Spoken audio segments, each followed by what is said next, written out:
Today, I'm going to take this Goodwill find that is probably, I don't know, 15, 20 years old, and I'm going to flip it into something not only adorable, but also useful, with a bit of a farmhouse look. So stick around. Hi, welcome to Pretty Tattered. My name is Belinda, my husband's name is Pat, and we both love bargains, we love thrifting, and we resell.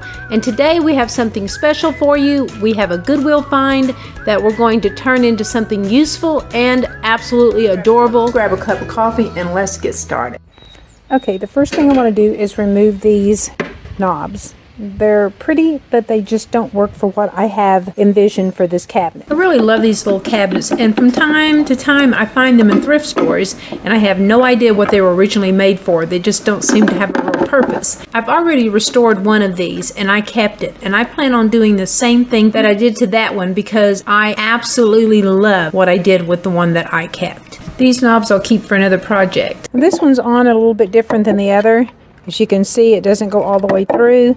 It's just attached with a little piece of dowel rod. So I'm just going to end up breaking it off. First, I'm going to sand it all out. Get rid of these leaves and the painted designs on the door. And with the help of my sander, it came off like magic.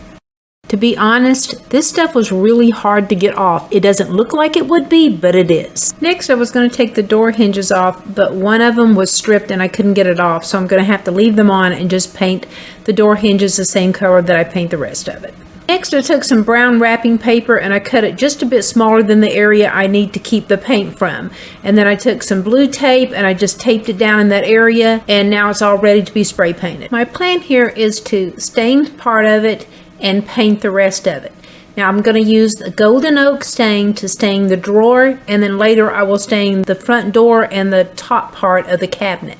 The rest of it I'm going to spray paint with a black flat spray paint that has a primer mixed in it. Because it's been cool outside, it was a little warmer today, I don't have my paint tent set up, so I just set it outside and I just spray painted it. Surprisingly, I only needed to spray it with one coat of spray paint, which means the spray paint was pretty good stuff because it was even windy out that day. It's all dry. Now it's ready to remove all of the paper. Then I'll be able to stain it.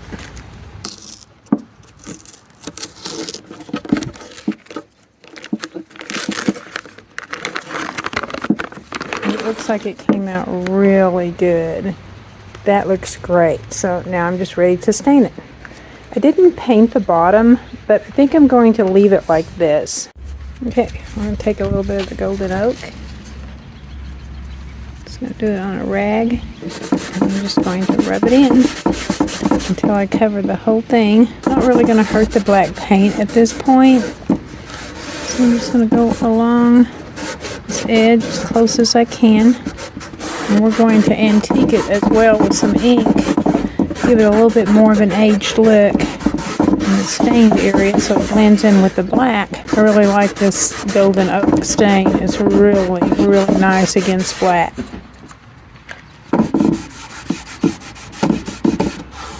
I really like the looks of it. This is looking really good. I just print these off on my computer and do a mirror image. I did this on wax paper. Cut this wax paper. Now for wood items and ceramic and stuff, I use a Dollar General wax paper. It's cheaper and it doesn't bleed as bad. But if I'm going to do it on any kind of fabrics, then I use Reynolds wrap or Reynolds wax paper. So I'm going to line this up, try to center it the best that I can. And then I'm going to, try not to smear it, lay it down, and then I just rub my nail over it. Just over the ink spots.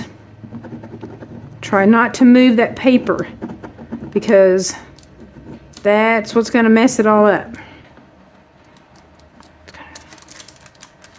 Now what I normally do is I take paper towel and I just blot on there, straight on there to get any excess of ink. Now I don't know if that's going to be a good idea with this being a little sticky. It may be something I regret doing. No, it worked out. There is a little bit of ink there I wanted to get rid of, but it doesn't want to go away. But as you can see, it'll come off on the paper towel, and then it'll leave the rest of the ink on here. So next, I'm going to stamp the drawer. I'll be right back. Let me go print that out. Okay, I've got this printed off. I'm going to cut it down and make it a little easier to work with. This is coffee. I'm going to lay it across here. So I do the second copy. If you want to know how to print this out on wax paper, check out my videos. I have one that shows how to do this. Okay, that looks pretty good. Okay, we're going to set this aside, and what we're going to do now is we're going to print out what we're going to put on here. I'm going to do this one on a little bit thinner paper than the wax paper. Add a link in the description box as to where you can get this kind of paper. Because it's so thin, it will not go through my laser printer unless I basically tape it to just a regular piece of printing paper. So I'm going to do that now and print it out, and then I'll be right back. All right, I've got this printed out. I hope it's going to fit okay, and now I'm going to cut it out because it is taped onto this paper, and I will leave actually at the end of this video, the video on how I make this and print it out. At the end of this video, just go click on it. It'll pop right up. The color of this Blackbird printout is perfect to go over stain. Once I have it cut out, I just separate the rice paper from the printing paper. So next I'm just going to put some Mod Podge on it. Give me a brush ready. I'm going to start by putting a little bit on the very tip of this paper, but I also got to decide exactly where I want this. Try to get it like straight as possible. Now this paper is, just really fragile because it's really thin, but with this, the whole look, I think it will look great if it has some wrinkles and stuff in it, so I'm good with that. I just keep adding Mod Podge, and then I just slowly smooth it down so I don't have a whole lot of wrinkles. I do add another layer of Mod Podge over the top of it, but I'm still going to spray the whole thing with a clear finish. Now we're going to age this whole thing with some ink, but first I dry it with my hair dryer. Yeah, it doesn't stick now because there's no metal screw there to touch the magnet to hold it in place, but I love the black and the stain. I absolutely love it.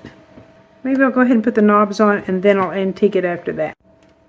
Okay, so I'm going to put these little knobs, these little wooden knobs here, in replace of the other ones. Now this one I'm going to have to drill a hole in, and I need to get me some screws. So I'm going to go out and find some screws for these, and then I'll come right back and we'll paint those.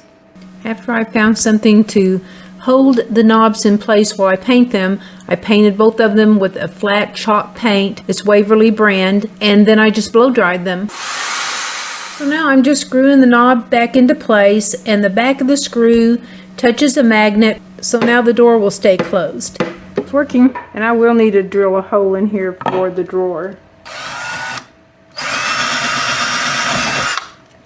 If you do this, I recommend that you just put another dowel rod in there, drill a little bit of a hole and glue it in, because it's a little hard to get a screwdriver into this area, so I just took a screwdriver tip to tighten up the knob.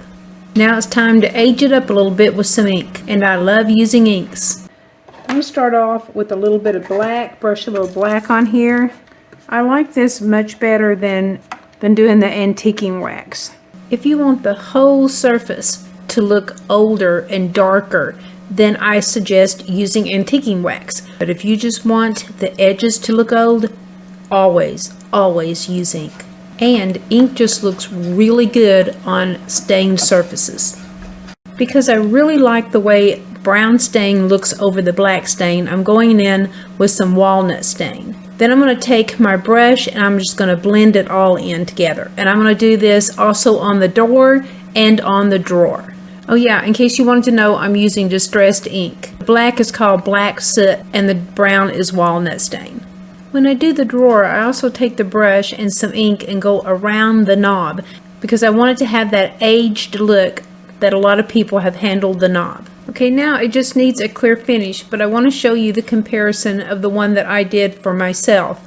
The wood stain is a little bit different on it, but all in all, they look pretty much the same. Now the little cabinet has a purpose. I use mine to hold my little coffee pods, and in the drawer is where I keep my wooden coffee stirrers. I think it turned out really cute. This one I keep, this one I'm going to sell. So tell me in the comments, what do you think? Do you think this is a cute idea? I forgot to tell you guys where I got this design. This Blackbird coffee design, I actually purchased it on Etsy. It's a printable design, so you just buy it and download it, and then it's ready to print out on paper or on rice paper or on tracing paper or whatever you want to print it on. Okay, it's all done, and I absolutely love these cabinets. I love how that rich golden oak stain looks against the black. And then adding the cranky Blackbird coffee design is so cute. I just think this is just adorable, and I absolutely love it on my coffee bar. Would you make one for your coffee bar? I mean, really, I think this would look great with farmhouse. It would look good with primitive. It would look good with country. It would look good with any decor. Let me know in the comments what you think. One thing I want to add is that I did spray the whole thing down with a clear finish.